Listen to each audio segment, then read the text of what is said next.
எல்லாருக்கும் வணக்கம். ரொம்ப சந்தோஷம் மறுபடியும் உங்கள் எல்லாரையும் இன்றைக்கி சந்திக்க முடிஞ்சுது. போன படத்தில் மீட் பண்ணேன், அப்புறம் இப்போ சந்திக்கிறேன். முதல்ல நன்றி. எங்களை தொடர்ந்து எங்களை தோள் கொடுத்து கொண்டு போயிட்டுருக்கிறீங்க. இன்றைக்கி நீங்கள் கொடுத்த சப்போர்ட்டில் மக்கள் அத்தனை பேரும் எந்த ஊருக்கு போனாலும் எப்போன்னு காத்துட்ருக்காங்க. அந்த நீங்கள் கொடுத்த விஷயங்களை பார்த்து படித்து ஒவ்வொரு விஷயத்தையும் போகும்போதெல்லாம் கேட்டு அதுக்கு பெரிய சப்போர்ட்டாக இருக்கிறீங்க. எப்படி தேங்க் பண்ணுறதுன்னு தெரியல. மறுபடியும் நன்றி. நாங்கள் செய்கிற சின்ன சின்ன தவறுகளை தட்டினாலும் பெருசாக சப்போர்ட் பண்ணிகிட்ருக்கீங்கன்றத ஒரு கமர்ஷியல் படம் தான் நான் எடுத்துகிட்ருக்கேன். அதுக்கு கூட உங்களுடைய சப்போர்ட் ரொம்ப ஸ்ட்ராங்காக இருக்குது. என்னோடய வளர்ச்சிக்கு சப்போர்ட்டாக இருக்குன்றதை என்றைக்குமே மறக்க மாட்டேன். அதுக்கு ஒரு நன்றி சொல்லிக்கிறேன். அப்புறம் C3 முதல்ல டைட்டாக போயிட்டு இருந்துச்சு. சூரி தான் கொஞ்சம் கரெக்டாக பண்ணி கொஞ்சம் சந்தோஷப்படுத்தினார். இல்லாட்டி ரொம்ப ட்ரையாக போயிட்டு இருந்துச்சு. அவர் சொல்கிறாரு இந்த மாதிரி பரபரப்பாக இருக்குன்னு. என்னென்னா அது காரணம் என்னென்னா, நான் நிறைய பப்ளிக்கோட அங்கங்கே சுற்றிட்டு இருப்பேன். எங்கேயாவது ஒரு டீ கடையில் டீ சாப்பிடுவேன், எங்கேயாவது ஹோட்டலில் உட்காந்து சாப்பிட்டுட்டு இருப்பேன். வந்த உடனே ஒருத்தன் படம் பார்த்துட்டு என்னோடய படத்தை இப்போது சிங்கம் 2 பார்த்தாங்க. பார்த்துட்டேன், சார் உங்கள் படம் ஃபாஸ்ட்டாக இருந்தது சார், சூப்பராக இருந்ததுன்றதெல்லாம் சொல்ல மாட்டோம், நல்லா இருந்ததுலாம் சொல்ல மாட்டோம். முதல்ல ஃபாஸ்ட்டாக இருந்தது. நான் தான் ஃபாஸ்ட்டாக இருந்தது தம்பி, ஓகேப்பா நல்லா இருந்துச்சு, ஆனால் நல்லா இருந்துச்சு சார், ஆனால் ஃபாஸ்ட்டாக இருந்துச்சு சார். இது நான் போராட்டத்தில் எல்லாம் என் காதில் விழுந்து நம்ம பண்ணுறது கரெக்டாக தப்பா அது தெரியல எனக்கு. ஆனால் கொஞ்சம் வேகம், மக்கள் ரொம்ப பரபரப்பாக இருக்காங்க. எல்லார் கையிலையும் மொபைல் இருக்குது, எல்லாருக்கும் எல்லாரும் தெரியுது, எல்லாமே தெரியுது. வேகத்தை கொஞ்சம் தொய்வு விழுந்தாலும் டக்குன்னு அடுத்து மெசேஜ் அடிக்க ஆரம்பிச்சிடுறாங்க. தியேட்டரில் உட்காந்து பார்க்கும்போது ஏதாவது ஒரு விஷயம் போர் அடிச்சுன்னா டப்புன்னு ஒரு 10 செல்ஃபோன் லைட்டு தெரியுது, வேறு ஏதோ பர்சனல் வேலைக்கு போயிடுறாங்க. இதை பார்த்து கடந்த ஒரு 5-6 வருஷமாகவே நல்ல ஸ்பீடாக இருக்கணும். ஆனால் அது ஒரு மதில் மேல் நடக்கிற மாதிரி தான். அது எப்படி வேணாலும் ஆகலாம். கொஞ்சம் அது தப்பாக போச்சுன்னா என்னப்பா ஒன்றும் புரியல, ஒரு இரிட்டேஷனாக இருக்குப்பான்னு கூட சொல்லிடுவாங்க. அந்த ஒரு பயத்தில் ஆனால் வேறு அது எப்படியும் மக்களை எந்த ஒரு சீன்லேயும் அவங்கள கொஞ்சம் கூட இறங்க விட்டுறக்கூடாது மைண்டை. இதுக்காக பார்த்து அந்த பரபரப்பான கதை ஒன்றும் பண்ண முடியாது. எனக்கு தெரிஞ்சது தான் நான் பண்ண முடியும். ஆனால் ஸ்க்ரீன் பிளேங்கிறது எல்லோரும் சேர்ந்து உட்காந்து எல்லாம் பண்ணுறது. ஸோ அப்போவே என்னோடய அசிஸ்டன்ஸ் கூட, என்னோடய கேமராமேன், டெக்னீஷியன்ஸு, அதுக்கப்புறம் படம்னா சூர்யா சார் கூட உட்காந்து பேசுவேன். அப்போல்லாம் யார் யாருக்கு என்னென்ன தோணுது எல்லாத்தையும் சொல்லுங்கன்னு கேட்டு சீன்ஸை கம்மியாக வச்சுக்காமல் நிறையா சீன்ஸ் ஆக்கி ஒரு சீனை ஒரு சீக்வன்ஸாக மாற்றி அந்த சீக்வன்ஸில் ஒரு பிகினிங் என்ன, நடுவில் என்ன, ஒரு 300 அடி ஒரு 200 அடி ஒரு சீன்னா அதில் 100வது அடியில் நம்ம என்ன சொல்ல வரோம், அடுத்த 100 அடியாக ஆடியன்ஸ் உட்காந்து பார்க்குறதுக்கு எங்கேயும் திரும்பிடக்கூடாது அப்படின்ற மாதிரி ஒரு விஷயத்த நாங்கள் டிஸ்கஷனில் முடிவு பண்ணுறோம். அதுக்கு என்னோடய டீம் ஒர்க்கு தான் காரணம். அந்த டீமுக்கு எல்லாரையும் சேர்த்து சொல்கிறேன். அவங்களுக்கு ஒரு மிகப்பெரிய நன்றியை சொல்கிறேன். ஏன்னா தனித்தனியாக சொல்ல முடியாது, எல்லாத்தையும் எல்லோரும் பேசிட்டாங்க. ஸோ என்னோடய டீம், என்னோடய அசிஸ்டன்ட் டைரக்டர்ஸ்லேருந்து என்னோடய டெக்னீஷியன் அத்தனை பேரும் எல்லோரும் சப்போர்ட்டாக இருக்கிறாங்க. வேகமாக ஒரு படத்தை முடிக்கிறதுக்கு அந்த கூட்டம், இந்த உழைப்பாளி கூட்டம் தான் முக்கியமான காரணம். அவங்க அத்தனை பேர் சப்போர்ட் பண்ணுறதுனால தான் என்னால் வேகமாக ஓட முடியுது. ஏன்னா நான் மட்டும் தனியாக ஓடிக்கிட்டு இருந்தால் தனியாக போய் நிற்பேன், கூடவே எல்லோரும் ஓடி வரணும். ஸோ அந்த எனர்ஜியை எல்லோரும் கொடுக்குறாங்க. அடுத்தது படத்தோட நாயகன் சூர்யா சார். அதாவது என்ன ஆக்சுவலாக என்ன பந்தம்னு தெரியல, கடவுள் புண்ணியத்தில் என்ன அண்ணன் தம்பியாக இருந்தால் கூட என்றைக்கா ஒரு நாள் ஒரு கசப்பான ஒரு அனுபவம் வீட்டுக்குள்ளே இருக்கும். எல்லாருக்குள்ளேயுமே எவ்வளோ அன்பாக இருந்தாலும் ஒரு கசப்பான அனுபவம் இருக்கும். சத்தியமாக சொல்கிறேன், இந்த 10 வருஷத்தில் எங்களுக்குள்ள அப்படி ஒரு அனுபவம் எனக்கு இருந்ததா ஞாபகமே இல்லை. இதுக்கு கடவுள் உண்மையிலே மிகப்பெரிய ஒரு ஆசீர்வாதம் கொடுத்துருக்காரு நான் நம்புகிறேன். அது இத்தனைக்கும் 100 நாள், 150 நாள், 120 நாள் நாங்கள் வேலை செய்கிறோம்.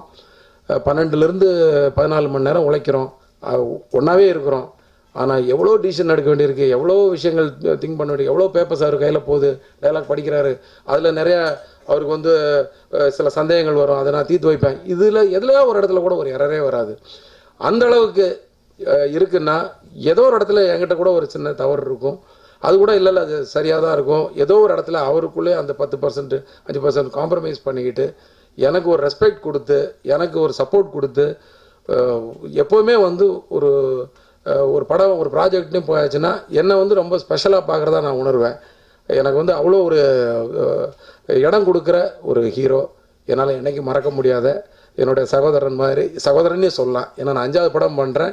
இன்றைக்கு வரைக்கும் நாங்கள் வந்து இன்னும் அடுத்து எப்படா அவர் கூட அடுத்த படம் நான் ஒன்று பண்ணுறேன், இன்னும் அடுத்த படம் எப்போ ஜாயின் பண்ணலான்னு வேண்டிக்கிட்டு எதிர்பார்த்துட்டு இருக்கிற அளவுக்கு இப்போ பண்ணுற கதையில் கூட ஏதாவது ஒரு சீன் வந்து இது வந்து அந்த படத்துக்கு ஜியோட அடுத்த படத்துக்கு நமக்கு செட் ஆகும், அங்கே போட்டுடலாம், அவர் ஸ்டைலுக்கு செட் ஆகும், இப்படிலாம் யோசிக்கிற அளவுக்கு நானும் அவரை பற்றி யோசிக்கிற அளவுக்கு ஒரு நல்ல வந்து ஒரு நல்ல அழகான உறவு, ஒரு அழகான தொழில் சினிமா, அதில் வந்து இப்படி ஒரு அழகான உறவு கிடைச்சதுக்கு நான் வந்து கடவுள்கிட்ட நன்றி சொல்கிறேன்.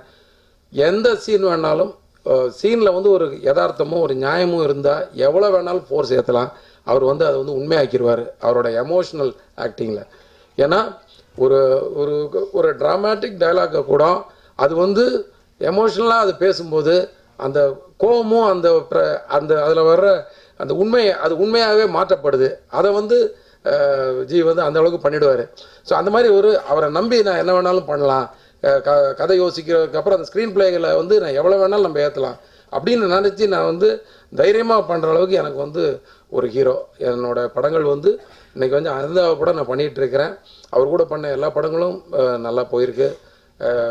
அவர் கூட பண்ண படங்கள் மூலமாக எனக்கு என்னுடைய லெவலும் வந்து ஒவ்வொரு 3 வருஷத்துக்கு ஒரு தடவை ஒரு நல்ல பொசிஷனுக்கு நான் மேலே போய் எனக்கு வந்து ஒரு எல்லா ப்ரொடியூசரும் பார்க்கும்போது எனக்கு ஒரு படம் பண்ணி கொடுங்கன்னு கேட்குறதுக்கு வாய்ப்பு இருக்குன்னா அந்த அந்த வெற்றிகளும் நாங்கள் கொடுத்துட்ருக்க வெற்றிகளும் அதில் கிடைக்கிற உயர்வும் தான் காரணம். ஸோ அந்த வகையில் வந்து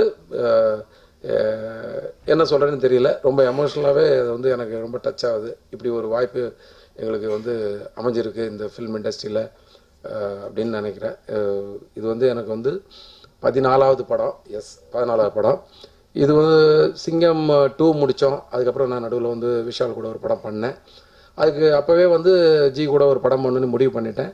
அப்போது நாங்கள் எல்லாம் பேச்சுவார்த்தை நடந்துகிட்டு இருக்கும்போது வேறு ஒரு கதை டிசைட் பண்ணி வச்சுருந்தோம். ஆக்சுவலாக அந்த C3 உருவான விஷயத்தை மட்டும் சொல்லிடுறேன் சின்னதாக. என்னென்ன வேறு ஒரு கதை தான் பண்ணுறதா அதுக்குரிய டிஸ்கஷன் போச்சு, பேசணும், எல்லாம் பண்ணிகிட்டு இருந்தோம். ஆனால் வெளியில் உள்ள மக்கள் ரசிகர்கள் அத்தனை பேரும் வந்து பார்க்குறவங்கலாம் சார் அடுத்து தேர்ட் பார்ட்டு தானே கேட்டு கேட்டு கேட்டு எனக்கு கொஞ்சம் கன்ஃபியூஷன். ஐயோ இது வந்து இவங்க ரொம்ப எதிர்பார்ப்பில் இருக்காங்களே. ஒரு முக்கியமான நண்பர் ஒருத்தர் கேட்டார், எப்போதுமே ஒரு 3ங்கிறது ஒரு நம்பருங்க, அதை ரவுண்ட் பண்ணிவிடுங்க, நீங்கள் 2 பண்ணிட்டீங்க, 3வது ஒன்று பண்ணிவிடுங்க. அப்போ தான் என்ன இப்படி சொல்கிறாங்களேங்கும் போது போலீஸ் கதை நம்மகிட்ட நிறையா இருந்துச்சு, குட்டி குட்டியாக சின்ன சின்ன அவுட்லைனு.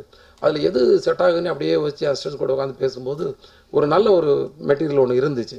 அதை கொஞ்சம் ஒரு 2 நாள் உட்காந்து டெவலப் பண்ணிட்டு ஜிகிட்ட போய் சொன்னேன், இந்த மாதிரி கேட்குறாங்க, நான் ஒன்று சொல்கிறேன் உங்களுக்கு எப்படி இருப்பாருன்னா. அவர் கேட்டவுடனே போயிடலாம் நல்லா இருக்குன்னாரு. அன்னைக்கு கொடுத்த அந்த ஆர்வம் நானும் செக் பண்ணிக்கிட்டே இருப்பேன். நான் எப்போதுமே வந்து ஒரு பர்சனல் செக்கிங் ஒன்று நடக்கும், ஈவினிங் வரைக்கும் டிஸ்கஷன் நைட் வரைக்கும் இருந்தாலும் அப்புறம் ஒரு 10 நிமிஷம் எங்கேயாவது நம்ம தப்பாக போகிறோமான்னு பார்த்தா இந்த C3 வந்து ஸ்கிரிப்ட் மேக்கிங்லேயே வந்து எங்கேயுமே வந்து டவுன் ஆன மாதிரி தெரில. நான் ஜிகிட்ட கூட பார்க்கும்போது அப்பப்போ சொல்ல தைரியமாக போயிட்டுருக்கேன். ஏன்னா எங்கேயுமே எல்லாத்துலேயுமே இத்தனைக்கும் S2 ஐ மீன் சிங்கம் 2லலாம் ஒரு டென்ஷன் வரும். ஏன்னா ஃபஸ்ட் டைம் வந்து ஒரு சீக்வல் பண்ணும்போது இதில் வந்து வரல, இழுத்துட்டே போச்சு கதை. அது அப்படியே ஸ்க்ரீன் பிளே நல்லா டெவலப் ஆச்சு, சீக்வன்ஸ்லாம் நல்லா அமைஞ்சுது, டைலாக் எழுதும்போது டைலாக்ஸ் நிறையா வந்துச்சு. ஏன்னா இதில் ஒரு நல்ல ஒரு சோஷியல் கன்சர்ன் இருக்குது. அது வந்து ஒரு சின்ன ஒரு மெசேஜ் வந்து நாங்கள் வாண்டடாக எப்போதுமே என்னோடய படத்தில் நாங்கள் சொல்கிறது கிடையாது. அதுவாக ஏதாவது 2 வார்த்தை அமையும், அவ்வளோதான். இதில் வந்து சொல்கிற அளவுக்கு ஒரு சின்ன மெசேஜும் அமைஞ்சுது. இன்றைக்கி உள்ள யங்ஸ்டர்ஸுக்கு சில விஷயங்கள் போய் சேர்ற மாதிரி சில விஷயங்கள் இருந்தது. ஸோ அதெல்லாம் அமையும் போது இது வந்து ரொம்பவே நல்லா எங்களை ஸ்கிரிப்ட் நல்லா எடுத்துகிட்டு போச்சு. அந்த தைரியத்தில் தான் உள்ளே வந்தோம். அப்படியே வரும்போது எங்களுக்கு வந்து ப்ரொடியூசர் ஞானவேல் ராஜா, ஸ்டுடியோ கிரீன். அதாவது நான் எப்போவுமே என் நண்பர்கள்ட்ட சொல்லுவேன், எனக்கு அவார்டெலாம் கொடுக்க மாட்டாங்க, அந்த மாதிரி படமும் நான் எடுக்கிறதில்ல. எனக்கு கிடைக்கிற அவார்டுன்னு நினச்சிக்கிறது ஒரு ப்ரொடியூசர் 2வது படம் கொடுத்தாருன்னா அது ஒரு அவார்டு அப்படின்னு சொல்லுவேன். இப்போ எனக்கு 3வது படம் கொடுத்துருக்காரு. ஸோ இது எனக்கு வந்து டபுள் அவார்டு மாதிரி தான். ஏன்னா 3வது படம் எடுக்கிற அளவுக்கு இன்றைக்கி வந்து ஒரு டேரக்டர் கூட எடுக்கிற அளவுக்கு இன்றைக்கி வந்து சூழலே இருக்கா என்னன்னு தெரியல. அதை வந்து அகைன் நாங்கள் பண்ணிகிட்ருக்கோம். இந்த படம் வந்து மிக பிரம்மாண்டமாக வந்திருக்குன்னு சொன்னாங்க எல்லோரும். அதுக்கு காரணம் இவர் தான். நானே நிறைய டார்ச்சர் பண்ணியிருப்பேன்னு நினைக்கிறேன் ஏதாவது பேசி. ஆனால் எங்கேயுமே விட்டு கொடுக்கல, நானும் அவரும் எதுவும் விட்டு கொடுக்கல. இதை வந்து குறைச்சி பண்ணுங்கள், இதை வந்து சரியாக பண்ணுங்கள் அப்படி சொல்கிறாலே கிடையாது. அவர் எவ்வளோ படங்கள் பெரிய பெரிய படங்கள் பண்ணிகிட்ருக்காரு. இந்த படத்தில் வந்து ஏகப்பட்ட மெட்டீரியல்ஸ் உள்ளே போட்டிருக்கோம். ஏன்னா இந்த படத்தோட ரொம்ப எதிர்பார்ப்பு இருக்கும், மக்கள் வந்து ரொம்பவே எதிர்பார்த்து வருவாங்க. அதுக்கு வந்து விஷுவல் வந்து பெருசாக இருக்கணுன்றக்காக நிறைய செலவு பண்ணியிருக்கோம். அதை வந்து பிளான் பண்ணி பண்ணியிருக்கோம், எதுவுமே வந்து வேஸ்ட்டாக பண்ணல. அவருடைய பர்மிஷனோட தான் ஒன்று பண்ணியிருக்கோம் அப்படின்னு தான் நினைக்கிறேன். எதுவுமே நாங்கள் உங்களுக்கு மீறி பண்ணல. ஏன்னா அவரோட பர்மிஷனோட இது நமக்கு வேணுமா வேண்டாமான்னு டிசைட் பண்ணி தான் பண்ணியிருக்கோம். ஆனால் உண்மையிலே பிரமிப்பு. அவரோட படங்கள்லேயும் இது பெருசாக இருக்கும். என்னுடைய படத்தோட வரிசையிலையும் இது ஒரு பிரம்மாண்ட படமாக வந்திருக்கு. ஏற்கனவே நான் டெக்னீஷியனை பற்றி பேசிட்டேன். இது இல்லாமல் வந்து 40 ஆர்டிஸ்ட்டு அத்தனை பேரும் எங்களுக்கு வந்து ஹெல்ப் பண்ணியிருக்காங்கன்னு தான் சொல்லணும். சூரி தனியாக சொல்கிறதுக்கு ஒன்றுமே இல்லை, நிறையா டைம் ஆகுது. பட் அத்தனை பேரும் கலக்கியிருக்காரு. அது ஒரே வார்த்தையில் சொல்லியிருந்தா நல்லா. ரோபோ சங்கர் எல்லோரும் நல்லா பண்ணியிருக்காங்க. சிங்கம் 1, 2ல் நடித்த நடிகர்கள் அத்தனை பேர் இருக்கிறாங்க. சில கேரக்டர்ஸை தவிர, வில்லன் கேரக்டர்ஸ் தவிர. இது இல்லாமல் இதில் வந்து ஒரு 15 பேர் எக்ஸ்ட்ரா ஆட் ஆகிருக்காங்க. எல்லாத்துக்கும் மேலே இந்த படத்தோட ஸ்பெஷல் என்னென்னா 3rd பார்ட்டு வித் அந்த கண்டினியூஸ் ஸ்டோரின்னு சொல்லலாம். அதாவது முதல் 5 மணி நேரத்தை பார்த்தீங்க, இப்போ அந்த 5 மணிக்கு அப்புறத்துலேருந்து 7.5 மணி நேரம் ஸ்டோரியை பார்க்குறீங்க. இது வந்து ஒரு புது அனுபவமாக நிச்சயமாக மக்களுக்கு இருக்கும். அந்த ரிலேஷன்ஷிப்பு, அந்த கதையோட கண்டினியூ, ஒவ்வொரு கேரக்டர்ஸும் வந்து எப்படி மெர்ஜாகிறது வந்து ஒரு நல்ல முறையில் நாங்கள் பண்ணியிருக்கோம். தமிழில் ஃபஸ்ட் டைம் நினைக்கிறேன் ஒரு 3rd பார்ட் வந்து கண்டினியூஸாக ஸ்டோரி கண்டினியூட்டியோடு வர்றதுக்கு அந்த கதையும் வந்து அதுக்கேற்றபடி அமைஞ்சுது.